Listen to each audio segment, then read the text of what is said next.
sport, rugby, the Wallabies defeating Italy overnight. Marika Korobetti scored a couple of tries for the Wallabies as they got over the line, 26 points to 7. It was 4 tries to 1. How convincing was this performance against the 14th ranked nation in the world? Alistair, that doesn't tell the whole tale of the game. Jake Gordon threw an awful pass early on, and Tito Tibaldi raced across the line for Italy early on and looked to have scored and was ruled to be offside, and there was a margin call that really angered the Italians, and that would have really set them up because they were pressuring the Australian line throughout that first 20 minutes.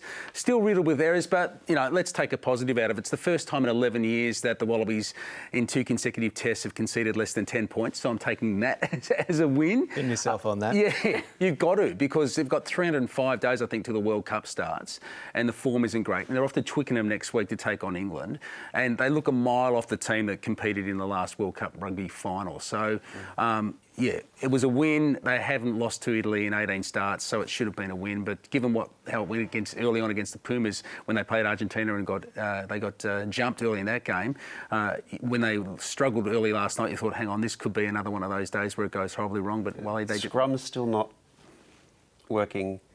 And the number 10, who's the number 10? I'm very confused about this. Well, they keep changing it. Exactly. Is that a position you want to keep changing?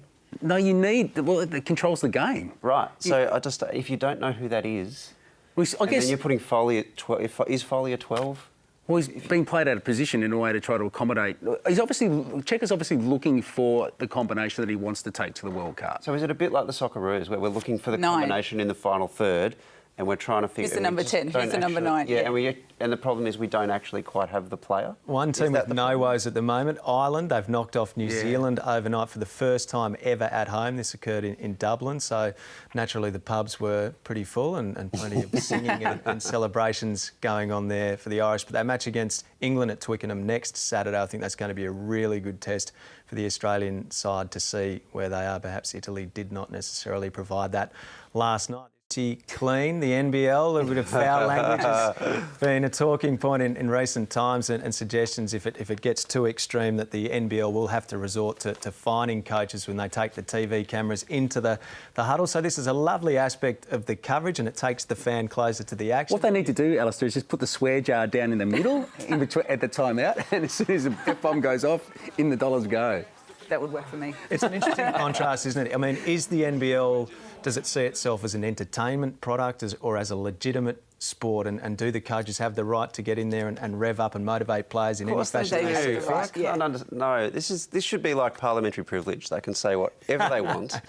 And because they're in the middle of the cut and thrust of a serious competition, the idea of shackling them for the sake of a broadcast, it just rankles me. I want to know that they've put everything on the table. That matters to me more than being able to hear everything that's said in a timeout. I think a statement read, we will work to educate the coaches on, you know, watching their language, which I don't subscribe to that at all. Primary school gave you that education. It's not an education issue. Exactly.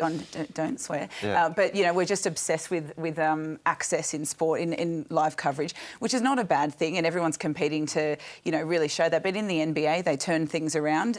You know, these huddles, I will turn them around slightly. But at the same time, it'll be the championship-winning, you know, game, whatever in the NBA final series, whatever it's come down to, and the coach will speak on, you know, courtside as well while it's going on. So there's access there as well. But we're always trying to get inside the dressing rooms, get on the sidelines wherever we can, but there has to be a line. Well, a similar debate with umpires' microphones in the AFL earlier this year, wasn't there, where you could overhear players abusing each other or whatever. It's the same sort of thing. I just don't worry... want to hear it. All right.